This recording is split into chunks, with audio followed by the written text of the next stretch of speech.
हे दोस्तों, कैसे हैं आप सब। स्वागत है आपका मेरे चैनल चाय एंड क्लिप्स में। आज हम एक ऐसी मूवी के बारे में बात करने वाले हैं जिसका इंतजार हर हॉरर मूवी लवर को था। जी हाँ, स्क्रीम 7।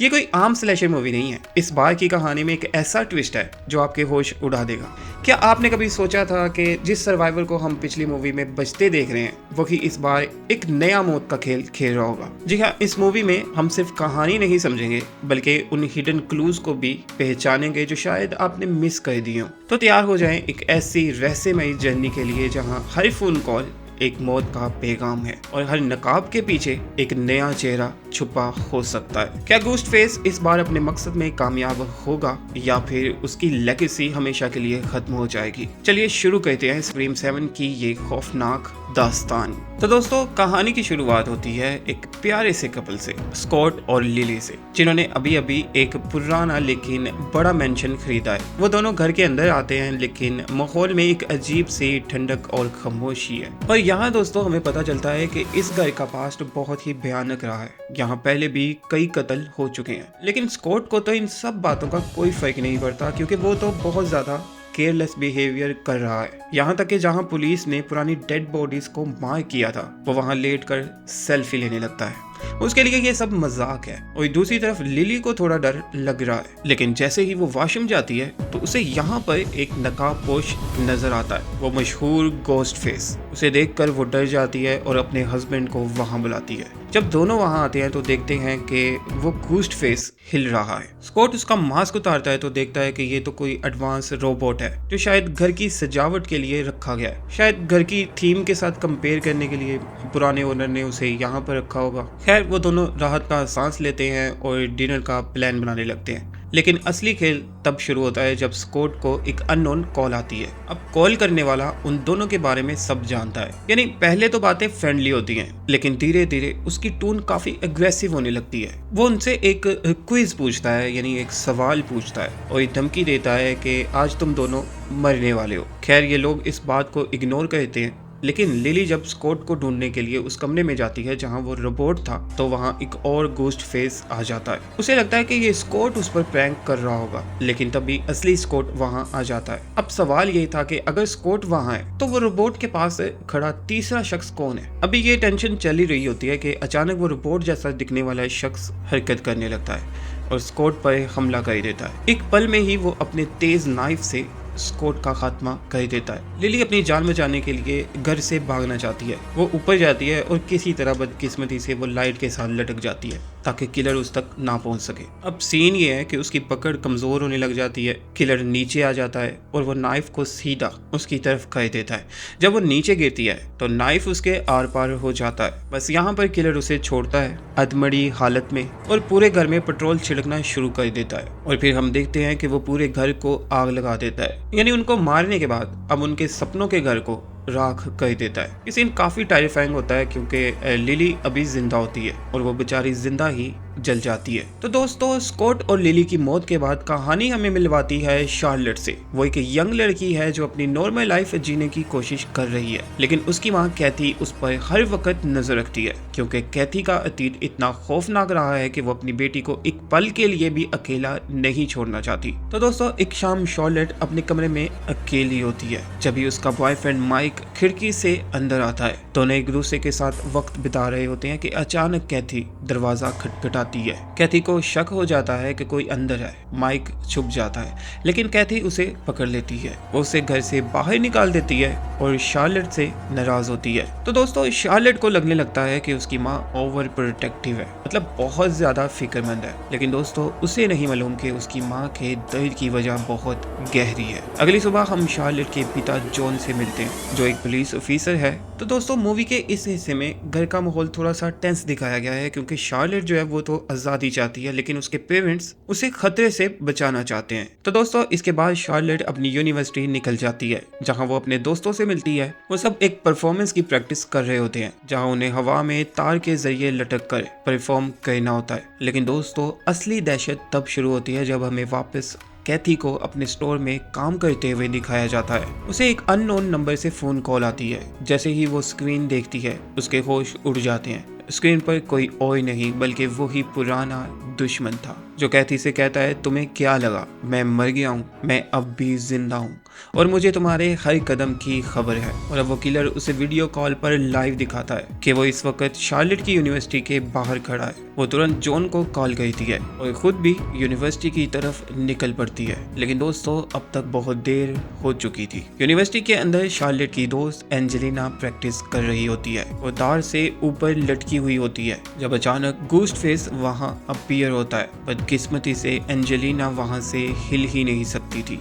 वो बिल्कुल बेबस थी। किलर उस पर बार बार नाइफ से हमला करता है और बहुत ही दर्दनाक तरीके से उसका कत्ल कर देता है। और अब जब कैथी वहां पहुंचती है तो वो किलर पर गोली चलाती है, लेकिन वो निकल भागता है। शार्लेट अपनी दोस्त की लाश देखकर सदमे में चली जाती है। अब कैथी को यकीन हो गया था कि ये पुराना दुश्मन सिर्फ उसे डराने नहीं बल्कि उसके पूरे खानदान को खत्म करने आया है। यूनिवर्सिटी में हुए इस खूनी खेल के बाद कैथी और जॉन अपनी बेटी शार्लेट को लेकर घर आ जाते हैं। शार्लेट अभी भी सदमे में है। अपनी दोस्त की मौत उसकी आंखों के सामने घूम रही है और कैथी भी जानती है कि ये जगह अब उनके लिए सेफ नहीं रही। इसलिए दोस्तों वो फौरन पैकिंग शुरू कर देते हैं। वो चाहती है कि वो ये शहर छोड़कर भी कहीं दूर चली जाए जहाँ घोस्ट फेस उसे ढूंढ ना सके। लेकिन शार्लेट नाराज है। वो कहती है, हम कब तक भागते रहेंगे? मेरे दोस्त मर रहे हैं और आप सिर्फ छुपने की बात कर रही हैं। उस बेचारी को नहीं पता था कि दुश्मन घर के दरवाजे के अंदर पहले ही दाखिल हो चुका है। अचानक घर की लाइट गुल हो जाती है, अंधेरा छा जाता है। जॉन अपनी गन निकालता है और कैथी के साथ शार्लेट के कमरे की तरफ भागता है। दोस्तों वहां का मंजर देखकर उनके पैरों तले जमीन निकल जाती है। घोस्ट फेस ने शार्लेट की गर्दन पर चाकू रखा हुआ था। कैथी गिड़गिड़ाती है, तुम्हें जो चाहिए मुझसे लो, मेरी बेटी को छोड़ दो। जॉन अपनी गन नीचे रख देता है ताकि शार्लेट को नुकसान ना पहुंचे। लेकिन जैसे ही किलर गन को दूर हटाकर आगे बढ़ता है, जॉन उस पर झपट पड़ता है। दोनों के बीच एक खतरनाक लड़ाई शुरू हो जाती है। घोस्ट फेस जो कि बहुत ताकतवर था, वो जॉन को इतनी जोर से मारता है कि वो सीधा नीचे गिरकर बेहोश हो जाता है। कैथी और शार्लेट अपनी जान बचाने के लिए घर के एक खुफिया रास्ते से भागती हैं जो उन्होंने इमरजेंसी के लिए बनाया था। किलर उनके पीछे था। वो दीवारों के बीच से चाकू निकाल रहा था, लेकिन वो दोनों किसी तरह बचकर बाहर निकलने में कामयाब हो जाती हैं। तो दोस्तों बाहर निकलते ही घोस्ट फेस उनका पीछा करता है, लेकिन तभी जॉन वहां आ जाता है। वो अभी मरा नहीं था,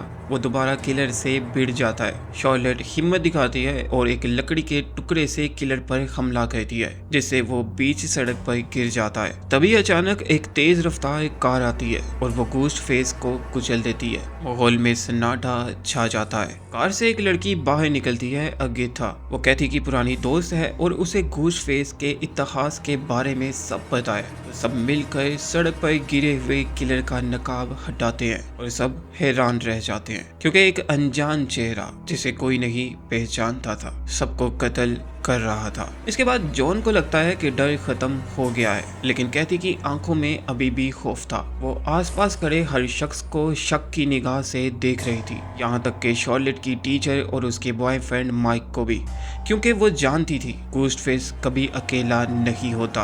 अब कहानी में एक नया मोड़ आता है। कैथी को यकीन है कि घोस्ट फेस मरा नहीं है, यानी ये जो घोस्ट फेस मारा गया है ये सिर्फ एक प्यादा था। असली शतरंज का खिलाड़ी कोई और है। वो अपनी फ्रेंड अगीता के साथ एक पुराने मेंटल हॉस्पिटल जाती है। दोस्तों उसे खबर मिली थी कि वहाँ एक ऐसा मरीज था जिसका कनेक्शन इस कातिल से हो सकता है। तो दोस्तों वहाँ का स्टाफ उन्हें चार्ली नाम के एक शख्स के बारे में बताता है। चार्ली ने पहले भी 3 लड़कियों और एक लड़के को बेरहमी से कत्ल किया था। जब ये लोग उसके कमरे में दाखिल होते हैं तो वहाँ की दीवारों पर अजीब और खौफनाक किस्म की ड्राइंग्स बनी हुई थी, बिल्कुल वैसे ही जैसे घोस्ट फेस के हमलों में नजर आता है। लेकिन दोस्तों स्टाफ बताता है कि वो शख्स यहाँ से ठीक होकर कुछ साल पहले जा चुका है। कैथी को समझ आ जाता है कि दुश्मन उनके दरमियान ही कहीं छुपा हुआ है। लेकिन दोस्तों दूसरी तरफ शार्लेट अपनी आजादी के लिए तड़प रही है। वो अपने बॉयफ्रेंड माइक से मिलने के लिए एक बार में जाती है। उसके साथ मेलिन और एडम जो कि उसके बहुत अच्छे दोस्त हैं, उसकी हिफाजत के लिए भेजे गए थे।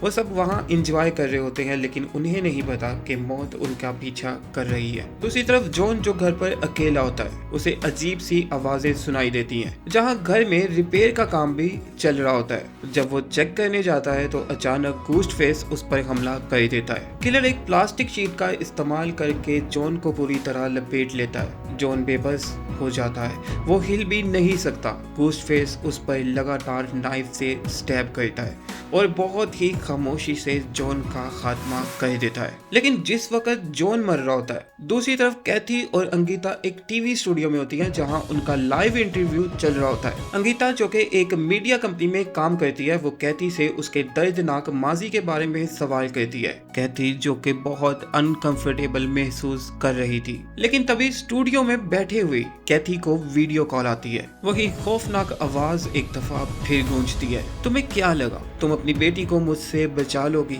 किलर बताता है कि वो उस वक्त उसी बार में है जहां शार्लेट और उसके दोस्त एक साथ हैं। कैथी का दिल बैठ जाता है। वो फौरन जॉन को कॉल करती है, लेकिन फोन कोई नहीं उठाता क्योंकि जॉन तो मर चुका है। और अब कैथी को भी एहसास होता है कि उसने अपने पति को खो दिया है और अब उसकी बेटी अगला निशाना है। तो दोस्तों, खेल अब और भी ज्यादा खतरनाक हो चुका है। बार के बाहर शार्लेट अपने बॉयफ्रेंड माइक के साथ कार में बैठी होती है और वो माइक के लैपटॉप में कुछ ऐसी चीजें देखती है जो उसे डर से भर देती हैं। माइक डीप फेक AI का इस्तेमाल करके घोस्ट फेस की वीडियोस बना रहा था। शार्लेट को लगता है कि शायद माइक ही वो कातिल है। वो गुस्से में उसके पंच मारती है और वहां से निकल जाती है। लेकिन दोस्तों, असली तबाही तो बार के अंदर हो रही थी। मेलिन वॉशरूम जाती है तो वहाँ उसे रियल घोस्ट फेस नजर आता है। वो चीखती हुई बाहर आती है, लेकिन घोस्ट फेस उसका पीछा करता है। एडम उसे बचाने की कोशिश तो करता है, लेकिन घोस्ट फेस इतना चालाक था कि वो एडम को ही मेलिन के हाथों मरवा देता है और फिर एडम का गला काट देता है। बार में चीखो पुकार मच जाता है। मेलिन और उसका एक साथी भागने की कोशिश करते हैं, लेकिन किलर उन्हें एक एक करके पकड़ लेता है। वो मेलिन को कांच की बोतलों के ढेर पर गिरा देता है और उसे तब तक मारता है जब तक उसकी सांस नहीं टूट जाती। जो लड़का उसे बचाने की कोशिश कर रहा था, घोस्ट फेस उसे रास्ते में लगे एक लोहे की स्पाइक के ऊपर फेंक देता है जो उसके हेड के आर पार हो जाता है। और दोस्तों, दूसरी तरफ बाहर शार्लेट अकेली जंगल और सुनसान रास्तों में भाग रही थी। उसे हर जगह घोस्ट फेस का साया दिखाई दे रहा था। तभी माइक वहां आता है और उससे माफी मांगता है, लेकिन तभी घोस्ट फेस भी कहीं से वहां अपीयर हो जाता है और माइक पर लगातार नाइफ से स्टैब करता है। माइक उससे लड़ने की कोशिश तो करता है, लेकिन किलर उसकी गर्दन काट कर उसे हमेशा के लिए खामोश कर देता है। शार्लेट अब बिल्कुल अकेली थी। वो घबराते हुए एक स्टोर के अंदर ही दाखिल होती है और पासवर्ड डालकर दरवाजा बंद कर लेती है। उसे लगता है कि वो अब सेफ है, लेकिन तभी बाहर से दरवाजा खुलने की आवाज आती है। घोस्ट फेस को कोड पता था, वो अंदर आने लगता है, लेकिन शार्लेट खुद को एक कमरे में बंद कर लेती है और अपनी माँ कैथी को मैसेज करती है। और कैथी उसे वापस कॉल करती है और बताती है कि जिस कमरे में वो इस वक्त मौजूद है, उस कमरे के दरवाजे में गन रखी है। कैथी CCTV के जरिए अब सब कुछ देख रही थी और अब वो शार्लेट को गाइड करती है, अभी गोली चलाओ। शार्लेट दरवाजे के पार से ही फायर करती है और किलर गिर जाता है, लेकिन जैसे ही शार्लेट उसे चेक करने बाहर आती है, घोस्ट फेस अचानक खड़ा हो जाता है, मानो उसे गोली लगी ही ना हो। वो शार्लेट को उठाकर फेंक देता है, लेकिन शार्लेट भी हिम्मत नहीं हारती। वो सिलेंडर उठाती है और किलर के सर पर दे मारती है। वो वहां से भागने लगती है, लेकिन जैसे ही वो स्टोर के एग्जिट पर पहुंचती है, वहां एक नहीं बल्कि दो घोस्ट फेस खड़े होते हैं। वो दोनों मिलकर शार्लेट को पकड़ लेते हैं और उसे बेहोश कर देते हैं। तो दोस्तों, अब हमारी कहानी उस मुकाम पर आ पहुंची है जहां से वापसी का कोई रास्ता नहीं था। कैथी को शार्लेट के नंबर से एक फोन कॉल आती है, लेकिन दूसरी तरफ बेटी नहीं बल्कि वो ही खौफनाक आवाज थी। किलर उसे उस पुरानी जगह पर बुलाता है जहां ये सीरीज सालों पहले शुरू हुई थी। कैथी जानती थी कि ये एक जाल है, लेकिन अपनी औलाद के लिए वो मौत के मुंह में भी जाने को तैयार थी। जब कैथी वहां पहुंचती है तो मंजर देखकर उसकी रूह कांप जाती है। शार्लेट को जंजीरों से बांधा गया था और उसके बिल्कुल पास घोस्ट फेस खड़ा था। कैथी चिल्लाती है, तुम्हें मुझसे दुश्मनी है तो मेरी बेटी को क्यों बीच में ला रहे हो? तभी घोस्ट फेस अपना नकाब उतारता है और सब हैरान रह जाते हैं। वो टोड था, वो शख्स जिसे कैथी पहले से जानती थी।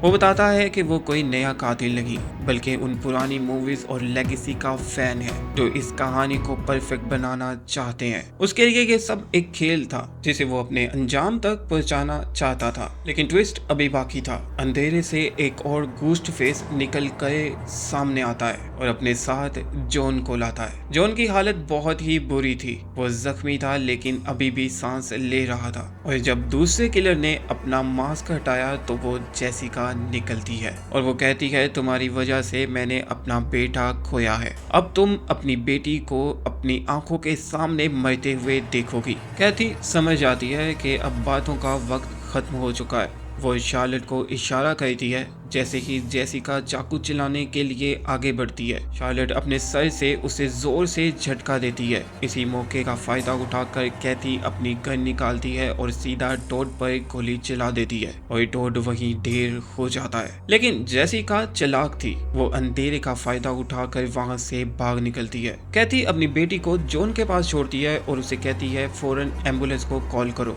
मैं इस दुश्मन को हमेशा के लिए खामोश करके आती हूँ।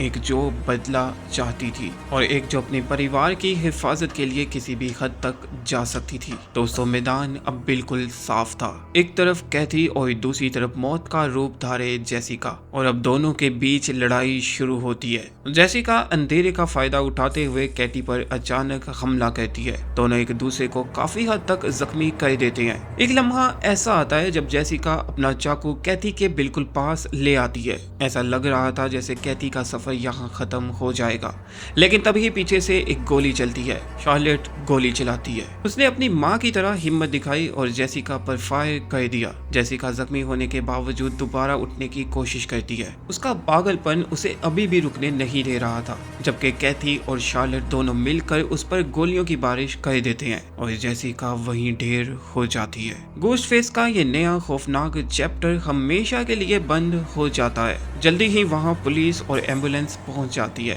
जॉन को तुरंत हॉस्पिटल ले जाया जाता है। वो जख्मी जरूर था लेकिन अब वो खतरे से बाहर था। शार्लेट अपनी माँ को गले लगाती है और कहती है कि वो भी उनकी तरह मजबूत बनना चाहती हैं। तो दोस्तों, अगर हम इस मूवी को गहराई से देखें तो यहाँ बहुत ज्यादा लाइफ लेसन्स छुपे हैं। इस बार का किलर कोई रैंडम साइकोपैथ नहीं, बल्कि वो लेगेसी और परफेक्ट सीक्वल बनाने के चक्कर में था, जो आजकल के टॉक्सिक फैंडम को दिखाता है, जो किसी चीज से इतना ऑब्सेस हो जाते हैं कि सही और गलत का फर्क भूल जाते हैं। तो दोस्तों, घोस्ट फेस का नकाब इस बात की निशानी है कि डर का कोई एक चेहरा नहीं होता। वो आपका कोई पुराना दोस्त, कोई टीचर या कोई ऐसा भी हो सकता है जिसने आपकी जान बचाई हो। जो लड़की शुरुआत में अपनी माँ से नाराज थी, एंड तक आते आते मजबूत और निडर लड़की बन जाती है, जो अपने परिवार के लिए दुश्मन से भिड़ जाती है। तो दोस्तों, ये थी स्क्रीम 7 की पूरी दास्तान। और अगर आपको मेरी एक्सप्लेनेशन पसंद आई हो तो काइंडली मेरे चैनल को सब्सक्राइब करें। मिलते हैं नेक्स्ट वीडियो में।